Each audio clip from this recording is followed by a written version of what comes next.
ಹೀಗೆ ಇಲ್ಲಿ ಬರ್ತಾ ಇರುವಂತಹ ಗಣ್ಯಾತಿ ಗಣ್ಯರು ಈ ರೀತಿಯಾದಂಥ ಒಂದು ಸಾಂತ್ವನ ಹೇಳುವಂಥ ಕೆಲಸ ಮಾಡ್ತಿದ್ದಾರೆ ಅಂತಂದರೆ ಗೌಡ್ರ ಕುಟುಂಬಕ್ಕೆ ಸಾಂತ್ವನ ಹೇಳ್ತಾ ಇದ್ದಾರೆ.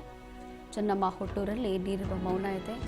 ಹಾಗಾಗಿ ಚೆನ್ನಮ್ಮ ಪಾರ್ಥಿವ ಶರೀರ ಅಂತಿಮ ದರ್ಶನವನ್ನು ಪಡಿತಾ ಇದ್ದಾರೆ. ಹಲವು ಗಣ್ಯಾತಿ ಗಣ್ಯರು ಕೂಡ ಪಡೆದು ಅದಾದ ನಂತರ ಗೌಡ್ರ ಕುಟುಂಬಕ್ಕೆ ಒಂದು ಸಾಂತ್ವನ ಹೇಳುವಂಥ ಕೆಲಸ ಮಾಡ್ತಿದ್ದಾರೆ. ಜೊತೆಗೆ ಅವರು ಹೇಗೆ ಎಷ್ಟು ಸರಳ ಸಜ್ಜನಿಕೆಯ ವ್ಯಕ್ತಿಯಾಗಿದ್ದರು ಅಂತಂದರೆ ಹೇಗೆ ಒಂದು ಮನೆಯನ್ನು ನಿಭಾಯಿಸ್ಕೊಂಡು ಹೋಗಬೇಕು, ಜೊತೆಗೆ ಏನೇ ಸಮಸ್ಯೆ ಕಷ್ಟ ಸುಖ ಏನೇ ಇದ್ರೂ ಕೂಡ ಹೇಗೆ ತಮ್ಮ ಕುಟುಂಬವನ್ನು ಅವ್ರು ನಿಭಾಯಿಸ್ಕೊಂಡು ಹೋಗಿದ್ರು ಅನ್ನೋದು ಒಂದು ಇತ್ತೀಚಿನ ಪೀಳಿಗೆಗೆ ಅಥವಾ ಈಗಿರುವಂಥ ಜನ್ರೇಷನ್ಗೆ ಒಂದು ಉದಾಹರಣೆ ಅಥವಾ ಒಂದು ಸ್ಫೂರ್ತಿ ಅಂತ ಹೇಳ್ಬೋದು. ಅವರಿಂದ ನೋಡಿ ಬಹಳಷ್ಟು ಕಲಿಯುವಂಥದ್ದಿದೆ ಅಂತೇಳಿ ಪ್ರತಿಯೊಬ್ಬರು ಕೂಡ ಅವರನ್ನು ಕೊಂಡಾಡ್ತಿದ್ದಾರೆ. ಅಂತ ಒಂದು ವ್ಯಕ್ತಿತ್ವ ಉಳ್ಳದಂತಹ ಚೆನ್ನಮ್ಮ ಅವರನ್ನು ಕಳೆದುಕೊಂಡಿದ್ದು ಈಗ ಭಾರಿ ದುಃಖದ ಒಂದು ವಿಚಾರ. ಹಾಗಾಗಿ ಈಗ ಗಣ್ಯಾತಿ ಗಣ್ಯರು ಬಂದು ಅಂತಿಮ ದರ್ಶನವನ್ನು ಪಡಿತಾ ಇದ್ದಾರೆ. ಮಾಜಿ ಪ್ರಧಾನಿ ದೇವೇಗೌಡ ಅವರ ಪತ್ನಿ ಚೆನ್ನಮ್ಮ ಅವರು ವಿಧಿವಶರಾಗಿದ್ದು ವಯೋಸಹಜ ಕಾಯಿಲೆಯಿಂದ ಅವರು ಬಳಲ್ತಾ ಇದ್ರು.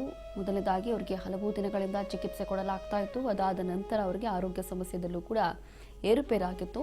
ಎಲ್ಲೋ ಒಂದು ರೀತಿಯಾಗಿ ಮತ್ತೊಮ್ಮೆ ಅವರು ಚಿಕಿತ್ಸೆಯಿಂದ ಅಥವಾ ಚಿಕಿತ್ಸೆ ಫಲಕಾರಿಯಾಗಿ ಚೇತರಿಸ್ಕೊಂಡು ವಾಪಸ್ ಸರಿ ಹೋಗ್ತಾರೆ, ಇನ್ನೂ ಒಂದಷ್ಟು ವರ್ಷ ಬದುಕ್ತಾರೆ ಅಂತ ಹೇಳಿ ಅವರ ಕುಟುಂಬದವರು, ಕುಮಾರಸ್ವಾಮಿ ವಿಶೇಷವಾಗಿ, ಜೊತೆಗೆ ರೇವಣ್ಣ ಅವರು ಇರ್ಬೋದು, ಎಲ್ಲರೂ ಕೂಡ ಇದೇ ಒಂದು ನಿರೀಕ್ಷೆಯಲ್ಲಿ ಆ ಒಂದು ಆಸೆಯನ್ನು ಇಟ್ಕೊಂಡಿದ್ರು. ಬಹುಶಃ ತಾಯಿ ಸರಿ ಹೋಗ್ತಾರೆ, ಚೇತರಿಸ್ಕೊಳ್ತಾರೆ, ಆರೋಗ್ಯದಲ್ಲಿ ಎಲ್ಲವೂ ಕೂಡ ಸರಿ ಹೋಗಬಹುದು ಅಂತ ಹೇಳಿ ಮತ್ತಷ್ಟು ವರ್ಷ ನಮ್ಮ ಜೊತೆ ಇರ್ತಾರೆ ಅನ್ನುವಂಥ ಒಂದು ನಿರೀಕ್ಷೆಯಲ್ಲಿದ್ವಿ. ಆದರೆ ಈ ರೀತಿಯಾಗಿ ನಮ್ಮ ದೇವತೆಯನ್ನು, ನಮ್ಮ ಪಾಲಿನ ದೇವತೆಯನ್ನು, ದೇವರನ್ನ ಕಳೆದುಕೊಂಡಿದ್ದು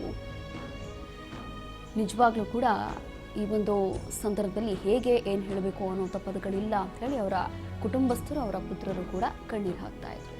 ಹೀಗೆ ಒಂದು ಕಡೆ ಅವರ ಕುಟುಂಬಸ್ಥರು ಕಣ್ಣೀರಲ್ಲಿ ಕೈ ತೊಳಿತಾ ಇದ್ರೆ, ಇಡೀ ಕರ್ನಾಟಕದ ಜನತೆ ಕಂಬನಿ ಮಿಡಿತಾ ಇದ್ದಾರೆ. ರಾಜಕೀಯ ಗಣ್ಯರು ಕೂಡ ಇರ್ಬೋದು, ಅಥವಾ ಸಿನಿಮಾ ನಟ ನಟಿಯರೇ ಇರ್ಬೋದು, ಸಾರ್ವಜನಿಕರೇ ಇರ್ಬೋದು, ಇಷ್ಟೆಲ್ಲ ಒಂದು ಕಡೆ ಆದರೆ ಇನ್ನು ಅಲ್ಲಿ ತಮ್ಮ ಹುಟ್ಟೂರಿನಲ್ಲೂ ಕೂಡ ಅತಿ ಹೆಚ್ಚಾಗಿ ಅವರಿಗೆ ಕೆಲವೊಂದು ಜನ ಹತ್ತಿರದಿಂದ ನೋಡಿದಂಥವ್ರು, ಅಂದರೆ ಚೆನ್ನಮ್ಮ ಅವರನ್ನು ಯಾವಾಗ ಅವರು ಬದುಕಿದ್ರೋ ಆ ಸಂದರ್ಭದಲ್ಲಿ ಭಾಳ ಹತ್ತಿರದಿಂದ ನೋಡಿದಂಥವರು, ಅವರ ವೈಯಕ್ತಿಕ ಜೀವನ ಹೇಗಿತ್ತು, ಜೊತೆಗೆ ಅವರು ಹೇಗೆ ನಡೆದುಕೊಳ್ತಾ ಇದ್ರು, ಯಾರೇ ಬಂದರೂ ಕೂಡ ಬಡವರೇ ಬರಲಿ ಅಥವಾ ಶ್ರೀಮಂತರೇ ಬರಲಿ ಯಾರೇ ಬಂದರೂ ಕೂಡ ಅವ್ರು ಹೇಗೆ ನಡೆದುಕೊಳ್ತಾ ಇದ್ರು ಅನ್ನೋಂಥದ್ದು ಅಲ್ಲಿರುವಂಥ ಸಾರ್ವಜನಿಕರು ಕೂಡ ಅವರನ್ನು ಬಹಳ ಹತ್ತಿರದಿಂದ ನೋಡ್ತಾ ಇದ್ರು. ಅವರು ಕೂಡ ಈಗ ಕಣ್ಣೀರು ಹಾಕ್ತಿದ್ದಾರೆ, ಅಂತಿಮ ದರ್ಶನವನ್ನು ಪಡಿತಾ ಇದ್ದಾರೆ. ಇನ್ನು ಇವತ್ತು ಸಂಜೆ 4:15ಕ್ಕೆ ಅಂತ್ಯಕ್ರಿಯೆ ನಡೆಯುತ್ತೆ. ಅದಕ್ಕೂ ಮುನ್ನ ಎಲ್ಲ ಸಕಲ ಸಿದ್ಧತೆಗಳನ್ನು ಕೂಡ ಮಾಡಲಾಗಿದೆ. ಮಳೆಯ ನಡುವೆಯೂ ಕೂಡ ಈ ರೀತಿಯಾದಂಥ ನಿನ್ನೆಯೂ ಕೂಡ ಅಂತಂದರೆ ನಿನ್ನೆ ಒಂದಷ್ಟು ಮಳೆ ಆಗುವಂಥ ಸಾಧ್ಯತೆ ಇತ್ತು, ಸಣ್ಣದಾಗಿ ಮಳೆ ಕೂಡ ಆಗಿತ್ತು ಆ ಒಂದು ಭಾಗದಲ್ಲಿ. ಆದರೂ ಕೂಡ ಜನ ಅವರನ್ನು ನೋಡಲಿಕ್ಕೆ ದಾರಿಯುದ್ದಕ್ಕೂ ಕೂಡ ಅವರ ಅಂತಿಮ ದರ್ಶನ ಪಡೆಯಲಿಕ್ಕೆ ಆಗಮಿಸ್ತಾ ಇದ್ರು. ರೇವಣ್ಣ ಮನೆ ಬಳಿ ಹೇಗೆ ಇದು ಅವಕಾಶವನ್ನು ಇವತ್ತು ಬೆಳಿಗ್ಗೆ 7 ಗಂಟೆಯಿಂದ ಬಹುಶಃ 9:30 ಇಲ್ಲ ಅಂದರೆ 10 ಗಂಟೆವರೆಗೂ ಕೂಡ ಈ ಒಂದು ಅಂತಿಮ ದರ್ಶನಕ್ಕೆ ವ್ಯವಸ್ಥೆ ಅವಕಾಶವನ್ನು ಮಾಡಲಾಗಿದೆ. ಹಾಗಾಗಿ ಜನ ಸಾಗರ ಹರಿದು ಬರ್ತಾ ಇದೆ. ಯಾವುದೇ ಸಮಸ್ಯೆ ಆಗಬಾರ್ದು ಅಂಥೇಳಿ ಪೊಲೀಸರು ಕೂಡ ಹೇಗೆ ಬಿಗಿ ಬಂದೋಬಸ್ತ್ ಮಾಡ್ಕೋಬೇಕು ಅದನ್ನು ಮಾಡಿಕೊಂಡಿದ್ದಾರೆ. ಜೊತೆಗೆ ಶಾಲಾ ಕಾಲೇಜುಗಳಿಗೂ ಕೂಡ ರಜೆ ಕೂಡ ಘೋಷಣೆ ಮಾಡಲಾಗಿದೆ. ಯಾವುದೇ ಸಮಸ್ಯೆ ಆಗಬಾರ್ದು ಅನ್ನುವಂಥ ಒಂದು ನಿಟ್ಟಿನಲ್ಲಿ ಅತಿ ಹೆಚ್ಚಾಗಿ ಜನಸಾಗರ ಹರಿದು ಬರ್ತಾ ಇದೆ. ಈ ಒಂದು ನಿಟ್ಟಿನಲ್ಲಿ ಏನೆಲ್ಲ ಸಿದ್ಧತೆಗಳು ಬೇಕೋ ಅದೆಲ್ಲವೂ ಕೂಡ ಮಾಡಲಾಗ್ತಾ ಇದೆ.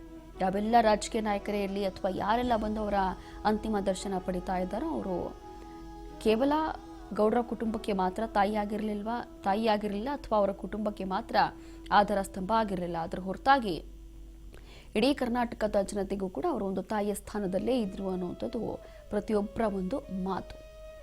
ಮಾಜಿ ಪ್ರಧಾನಿ ಎಚ್ ಡಿ ದೇವೇಗೌಡ ಅವರ ಪತ್ನಿ ಚೆನ್ನಮ್ಮ ಅವರು ಅನಾರೋಗ್ಯದಿಂದ ವಿಧಿವಶರಾದರು. ಅದಾದ ನಂತರ ಈಗ ಹಾಸನ ಜಿಲ್ಲೆಯ ಹೊಳೆನರಸೀಪುರ ತಾಲೂಕಿನ ಬೆಟ್ಟದ ರಂಗನಾಥ್ ತಪ್ಪಲಿನಲ್ಲಿ ಒಕ್ಕಲಿಗರ ಸಂಪ್ರದಾಯದಂತೆ ಪುರೋಹಿತರು ಹೇಗೆಲ್ಲ ಹೇಳ್ತಾರೋ ಅದರಂತೆ ಅಂತ್ಯಕ್ರಿಯೆ ಕೂಡ ನಡೆಯುತ್ತೆ. ಅದಕ್ಕೋಸ್ಕರ ಬೇಕಾಗಿರುವಂಥ ಸಿದ್ಧತೆಗಳನ್ನು ಮಾಡಲಾಗಿದೆ. ಈಗಾಗಲೇ ಎಲ್ಲ ಸಕಲ ಸಿದ್ಧತೆಗಳನ್ನು ಕೈಗೊಳ್ಳಲಾಗಿದೆ. ಸ್ಥಳ ಪರಿಶೀಲನೆ ಕೂಡ ಮಾಡಲಾಗಿದೆ. ಖುದ್ದು ರೇವಣ್ಣ ಅವ್ರು ಹೋಗಿದ್ರು, ದೇವೇಗೌಡರೇ ಹೋಗಿ ಸ್ಥಳ ಪರಿಶೀಲನೆ ಕೂಡ ಮಾಡಿದ್ದಾರೆ. ಅಂದರೆ ಯಾವಾಗ ಅಂತ್ಯಕ್ರಿಯೆ ಯಾವೊಂದು ಜಾಗದಲ್ಲಿ ನಡೆಯುತ್ತೋ ಆ ಒಂದು ಸ್ಥಳ ಪರಿಶೀಲನೆ ಮಾಡೋದು, ಅದಾದ ನಂತರ ಹೇಗೆಲ್ಲ ತಯಾರಿಗಳು ನಡೀತಾ ಇದೆ ಅಂತ ಹೇಳಿ ಎಲ್ಲವೂ ಕೂಡ ಪರಿಶೀಲನೆ ಕೂಡ ಮಾಡ್ಕೊಂಡು ಬಂದಿದ್ದಾರೆ. ಜೊತೆಗೆ ಮುಂಜಾಗ್ರತಾ ಕ್ರಮವಾಗಿ ಶಾಲಾ ಕಾಲೇಜುಗಳಿಗೆ ರಜೆ ಕೂಡ ಘೋಷಣೆ ಮಾಡಲಾಗಿರುವಂಥದ್ದು. ಅತಿ ಹೆಚ್ಚಾಗಿ ಜನ ಬರ್ತಿದ್ದಾರೆ ಅಂತೇಳಿ ಚೆನ್ನಮ್ಮ ಅವರು ನಿಧನರಾಗಿದ್ದು ಇಡೀ ಒಂದು ಕರ್ನಾಟಕ ಮಾತ್ರ ಅಲ್ಲ, ನಮ್ಮ ಭಾರತದಲ್ಲಿ ಹಲವು ಗಣ್ಯಾತಿಗಣ್ಯರು ಕೂಡ ಸಂತಾಪವನ್ನು ಸೂಚಿಸಿದರು. ಇವತ್ತು ಅಂದರೆ ಜುಲೈ 20 ಹಾಸನ ಜಿಲ್ಲೆಯ ಹೊಳೆನರಸೀಪುರ ತಾಲೂಕಿನ ಮಾವನಕೆರೆ ಶ್ರೀರಂಗನಾಥ ಸ್ವಾಮಿ ಬೆಟ್ಟದ ತಪ್ಪಲು ಪ್ರದೇಶದಲ್ಲಿರುವಂತಹ ಕ್ಯಾತನಹಳ್ಳಿಯಲ್ಲಿ ಸಕಲ ಸರ್ಕಾರಿ ಗೌರವಗಳ ಜೊತೆ ಅಂತ್ಯಕ್ರಿಯೆ ನಡೆಯುತ್ತೆ ಅಂತ ಹೇಳಿ ಸಿಎಂ ಈಗಾಗಲೇ ಭರವಸೆಯನ್ನ ಕೊಟ್ಟರು. ರಾಜಕೀಯ ಜಟಾಪಟಿ ಏನೇ ಇರಲಿ ಅಥವಾ ರಾಜಕೀಯ ವಿಚಾರ ಮತ್ತೊಂದು ಮಗದೊಂದು ಏನೇ ಇರಲಿ ಅದೆಲ್ಲವೂ ಕೂಡ ಪಕ್ಕಕ್ಕಿಟ್ಟು ಎಲ್ಲಾ ಪಕ್ಷದ ಕಾರ್ಯಕರ್ತರು ಕೂಡ ಬಂದು ಅಂತಿಮ ದರ್ಶನ ಪಡೆದಿದ್ರು. ವಿಶೇಷವಾಗಿ ನಮ್ಮ ಸಿಎಂ ಡಿ.ಕೆ. ಶಿವಕುಮಾರ್ ಅವರು ಕೂಡ ಬಂದು ಇಲ್ಲಿ ರಾಜಕೀಯ ವಿಚಾರ ಅನ್ನುವಂಥದ್ದು ಎಲ್ಲವೂ ಕೂಡ ಮರ್ತಿ ಹೇಗೆ ಅವರಿಗೆ ಅಂತ್ಯ ಸಂಸ್ಕಾರವನ್ನ ಮಾಡಬಹುದು ಅಥವಾ ಹೇಗೆ ಅವರಿಗೆ ಗೌರವವನ್ನ ಸಲ್ಲಿಸಬಹುದು. ಕೇವಲ ಇಲ್ಲಿ ಕುಮಾರಣ್ಣ ಅವರಿಗೆ ಮಾತ್ರ ಅವರು ತಾಯಿಯಾಗಿರಲಿಲ್ಲ, ನಮಗೂ ಕೂಡ ಅವರು ತಾಯಿ ಸಮಾನವಾಗಿದ್ರು.